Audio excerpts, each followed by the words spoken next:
Поштовани ученици, добар ден. Јас сум наставник Зоран Тодоров, наставник по историја и по граѓанско образование.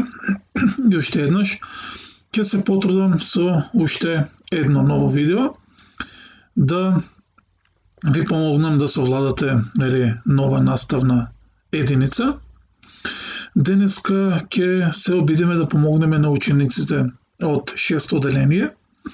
Се работи за лекција од темата Балканот во Стариот век, односно за лекцијата Спарта.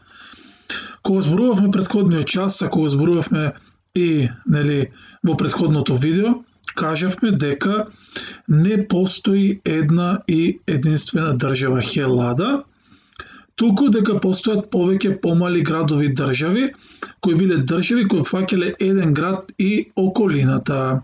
Односно, во градот и околината постојал владетел и така секој град си имал свој владетел, така овие градови држави биле наречени полиси. Во Грција ќе се појават повеќе такви градови држави, меѓу кои најзначајни се државите Атина и Спарта. Ние денеска ќе зборуваме за спартанската држава, односно за градот Спарта, и ќе видиме што е тоа што е најзначајно за градот Спарта. Прво да видиме каде се наоѓа градот Спарта. Градот Спарта се наоѓа во јужниот дел на Хелада на полуостровот Пелопонес. Како што може да видите, односно се наоѓа во тој најјужен дел во областа наречена Лаконија.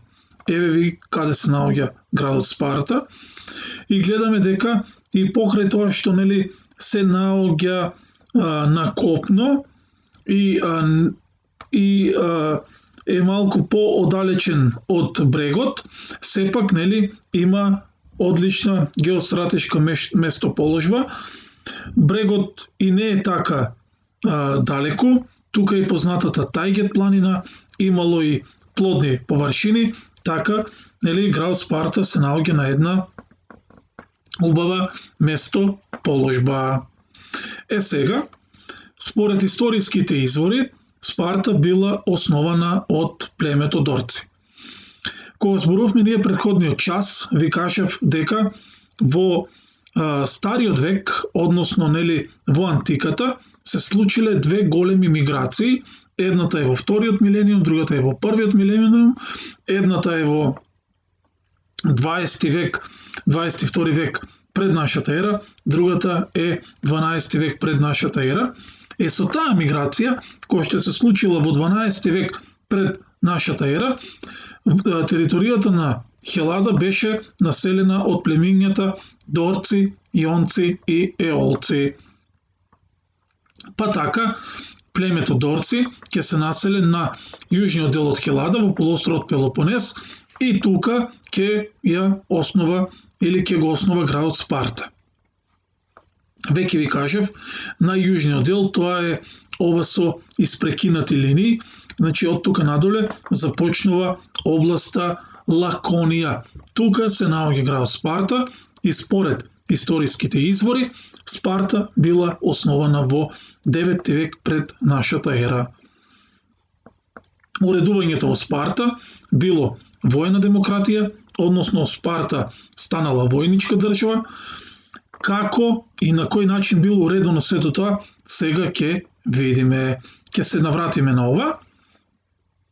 Меѓутоа, најпрво да видиме какво ќе биде општественото уредување во Спарта. Општественото уредување во Спарта ги дели луѓето, односно го дели населението на слободни и неслободни. Слободните се делеле на спартијати и периоики. Спартијатите биле привилегираниот народ во Спарта, односно тоа биле војници, кои што поседувале голем имот и кои што учествувале во раководењето на државата. Наспроти нив биле периоиките, кои што исто така биле слободни, меѓутоа тие биле земјоделци, трговци и занаетчии, кои плаќале данок и не учествувале во раководењето на државата. Тоа значи дека тие не биле привилегирани како спартијатите. И неслободни биле хелотите, односно робовите. Положбата на робовите била најтешка. Спартијатите уште од најрана возраст биле учени да ги мразат хелотите, односно робовите, и поради тоа робовите биле тепани, мачени, малтретирани, понижувани, убивани и така натаму. Нивната положба била најтешка. Да видиме какво ќе биде државното уредување во Спарта. Начело на Спарта стоеле два крала кои имале моќ, особено за време на војна. Гледаме дека за разлика од другите држави, градови држави или како сакате, во Спарта место еден има два крала и по тоа се разликуваат. Имало исто така совет на старци, односно совет на старешини, кои броеле 28 члена и сите биле над 60 години. Зошто? Бидејќи добар дел од нив или се сметало за добар дел од нив дека имаат искуство, дека се мудри, дека се најпаметни и така натаму, и затоа тие биле дел од тој совет на старешини. Инаку во овој совет на старешини учествувале и двата крала. Овој совет имал навистина голема улога во државата, објавувал војни, склучувал мир, а бил и врховен суд. Значи гледаме, имал навистина многу значајна улога. Кога требало да се објавуваат војни или да се склучува мир, тоа морало да оди со одобрение од Советот на старешини. Постоело и Народно собрание. Во Народно собрание учествувале сите мажи кои имале над 30 години. Сега, една од најзначајните работи кои што треба да се споменат во врска со Спарта е спартанското воспитување. Преска ви кажав, дека Спарта всушност представува војничка држава, односно има војна демократија. Во Спарта се било подредено кон тоа спартијатите да станат совршени војни. Меѓутоа, тоа не се постигнува туку така, тоа се постигнува со многу труд, со многу напор, со многу желба, па така во Спарта уште кога се раѓале децата, следувала селекција на децата, сите кои што биле слаби и болни, тие ги фрлале во бездната, во планината Тајгет. До 7 години децата биле со своето семејство, а од 7 до 14 години државата се грижела за децата и треба да се напомене дека во тој временски период од 7 години децата учеле во специјализирани школи наречени гимназии. Во гимназиите најчесто се форсирале физички вежби, односно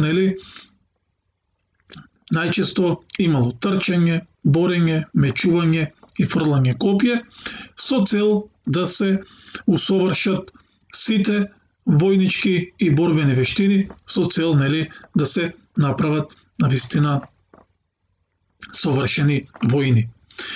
Биле обучувани исто така, да се снајдат во секакви прилики и неприлики, односно на студ, снег, дожд, жега, суша и така натаму. Биле принудувани да одат полуоблечени по студот и по снегот, боси, сами да се сногиат со храна со тоа што ќе ловат животни, да се бањат или капат во ладна вода, да спијат на тврда подлога и така натаму, со цел тоа пак ќе повторам да ги исчеличи и да ги направи навистина едни идеални војници.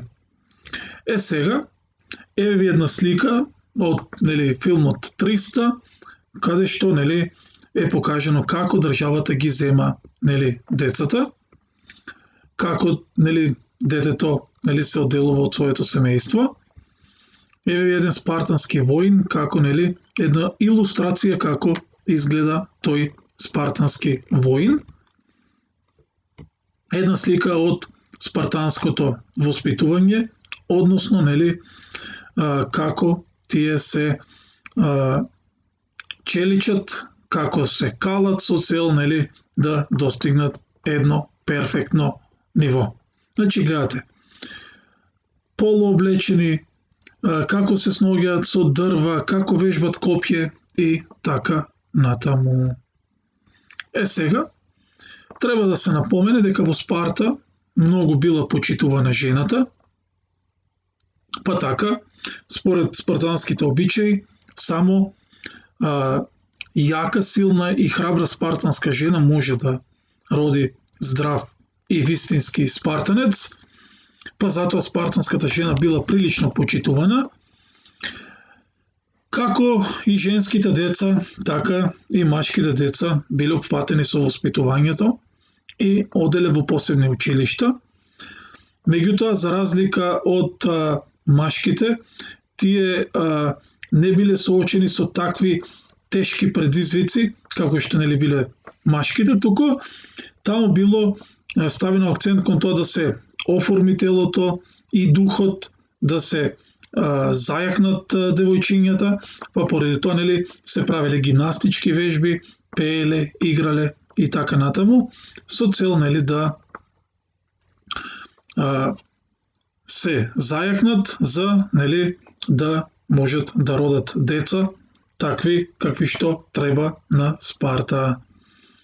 Инаку ви кажав дека многу често спартанската или спартанските жени или спартанската жена знаела да го искаже и своето мислење во врска со тоа, со политичката состојба во државата, што, например, кај одредени држави тоа не било случај. Кога мажите оделе во војна, жените секогаш ги испраќале, а спартанските жени ги испраќале спартанските мажи со зборовите или со штитот или на штитот. Тоа значи дека или ќе се вратиш со штитот жив или на штитот мртов. Меѓутоа, она што е важно е тоа дека не смеат никако да се откажат во никој случај, бидејќи подобро да загинат на војното поле отколку да биде предавник. Бидејќи тоа било срам за целата фамилија, меѓутоа со тоа им дават мотивација, бидејќи се знае дека ако падне Спарта, населението ќе станат робови, па затоа луѓето барале начини како да ги мотивираат војниците со цел да издржат и до крај да се борат на бојното поле. Инаку, еве ви исто така дел од спартанското воспитување.